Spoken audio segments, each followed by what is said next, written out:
This pencil eraser-sized mass of cells is something called a brain organoid. It's a collection of lab-grown neurons and other brain tissue that scientists can use to learn about full-grown human brains. And it can be grown from a sample of your skin cells. Why would we need such a thing? Neuroscientists face a challenge. Shielded by our thick skulls and swaddled in layers of protective tissue, the human brain is extremely difficult to observe in action. For centuries, scientists have tried to understand them using autopsies, animal models, and in recent years, imaging techniques. We've learned a lot through all these methods, but they have limitations. Conditions like Alzheimer's and schizophrenia, and the effect on the human brain of diseases like Zika, continue to hide beyond our view and our understanding. Enter brain organoids, which function like human brains but aren't part of an organism. Each one comes from an undifferentiated stem cell, which is a cell that can develop into any tissue in the body, from bone to brain. Scientists can make undifferentiated stem cells from skin cells. That means they can take a skin sample from a person with a particular condition and generate brain organoids from that person. The hardest part of growing a brain organoid, which stumped scientists for years, was finding the perfect combination of sugars, proteins, vitamins, and minerals that would induce the stem cell to develop a neural identity.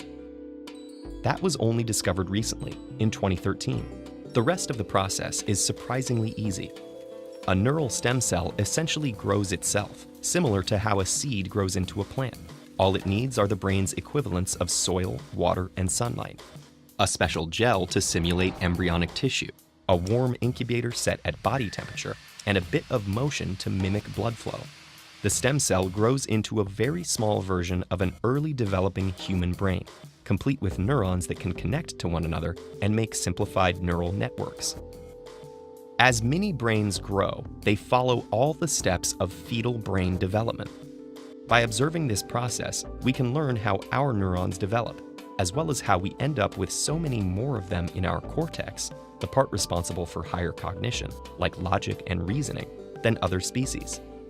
Being able to grow brains in the lab, even tiny ones, raises ethical questions like, can they think for themselves or develop consciousness? And the answer is no, for several reasons. A brain organoid has the same tissue types as a full-sized brain, but isn't organized the same way. The organoid is similar to an airplane that's been taken apart and reassembled at random. You could still study the wings, the engine, and other parts, but the plane could never fly. Similarly, a brain organoid allows us to study different types of brain tissue, but can't think. And even if mini brains were organized like a real brain, they still wouldn't be able to reason or develop consciousness. A big part of what makes our brains so smart is their size, and mini brains have only about 100,000 neurons compared to the 86 billion in a full-sized brain. Scientists aren't likely to grow larger brain organoids anytime soon. Without blood vessels to feed them, their size is limited to 1 centimeter at most. Finally, mini brains aren't able to interact with the outside world. We learn by interacting with our environments, receiving inputs through our eyes, ears, and other sensory organs, and reacting in turn. The complex neural networks that underlie conscious thoughts and actions develop from this feedback loop. Without it, the organoids can never form a functional network. There's nothing quite like the actual human brain, but mini brains are an unprecedented tool for studying everything from development to disease. With luck, these humble organoids can help us discover what makes the human brain unique, and maybe bring us closer to answering the age-old question, what makes us human? TED-Ed is a nonprofit. If you value our work, please consider supporting it on patreon.com/TEDEd.